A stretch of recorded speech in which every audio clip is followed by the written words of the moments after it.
Hi friends, అందరూ ఎలా ఉన్నారు? చింతాకు పప్పు ఎలా చేయాలో ఈ వీడియోలో చూసేద్దాం. నేను ఒక గంట ముందే కందిపప్పు నానబెట్టి పెట్టుకున్నాను. ఇలా నానబెట్టడం వల్ల తొందరగా ఉడుకుతుంది, గ్యాస్ కూడా సేవ్ అవుతుంది కదా. అందుకని నేను మా అత్తయ్య ఒక గంట ముందు నానబెట్టడం ఈ మధ్య నేర్చుకున్నాము.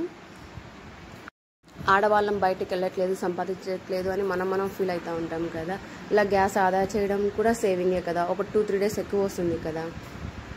చింతాకు పప్పు అని చెప్పి తోటకూర క్లీన్ చేస్తున్నా అనుకుంటున్నారా? కొంతమంది తోటాకు అంటారు, కొంతమంది కొయిటాకు అంటారు. అత్తయ్య వచ్చి తోటకూర, వంకాయ, చింతాకు పెట్టి పప్పు చేయమని చెప్పింది, అందుకే ఆకు క్లీన్ చేస్తున్నాను. ఇది కొయిటాకు క్లీన్ చేయడం అయిపోయింది, అందులో చింతాకు వేస్తున్నాను. ఈ రెండు తీసుకెళ్ళి ముందుగా మనం కడిగి పెట్టుకున్నాం కదా కందిపప్పు, అందులో వేసుకుంటున్నాను. ఇది ఇలా వేసుకుంటున్నాను. అంత పుల్లలు లేకుండా ముందు రోజు నీట్గా క్లీన్ చేసి పెట్టుకున్నాను. వాటర్లో కడగం కదా, ఎందుకో చింతాకు నాకైతే తెలియదు. ఎందుకు కడగమో మీరు కామెంట్ సెక్షన్లో కామెంట్ చేయండి.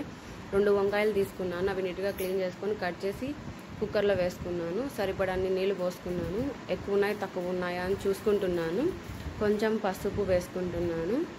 మీకు తెలిసిందే కదా, కందిపప్పు ఉడకకపోతే సోలా పొడి వేసుకుంటానని ముందు వీడియోస్లో కూడా ఇలా వేసాను. చింతాకు కొంచెం తక్కువ ఉందని చింతపండు వేసుకుంటున్నాను. పులుపు తక్కువ అవుతుంది కదా, అందుకు వేసుకుంటున్నాను.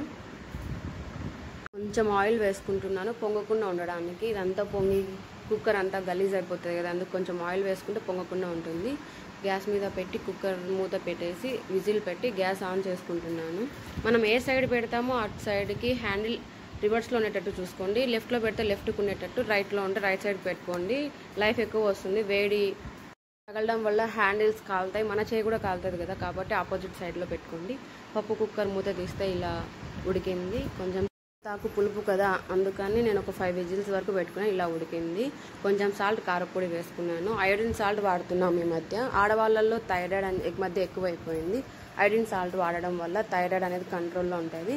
పిల్లలకి పింక్ సాల్ట్ వాడడం మంచిదని చెప్తున్నారు. ఇంకా పింక్ సాల్ట్ పిల్లలకి వాడదామని అనుకుంటున్నాను.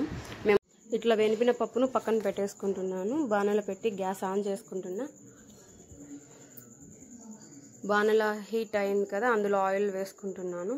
మన బాడీకి అన్ని పోషక విలువలు అందాలంటే ఆయిల్స్ మారుస్తూ ఉండాలి. ఇప్పుడు పామ్ ఆయిల్ వేసుకుంటున్నా ప్రజెంట్. ఒక్కొక్కసారి శనగకాయ నూనె, ఒక్కొక్కసారి సన్ఫ్లవర్ ఆయిల్ మా ఆయన తెస్తూ ఉంటాడు. ఎప్పుడు ఒకే ఆయిల్ తీసుకురాడు.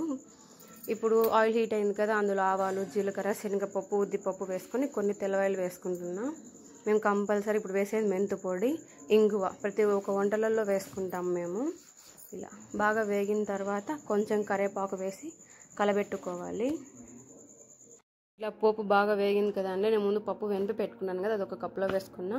ఇలా పోపు అందులో వేసుకోవాలి. వేసుకుంటానే మూత పెట్టుకోవాలి. స్మెల్ అనేది దానికి పప్పుకు బాగా పడుతుంది.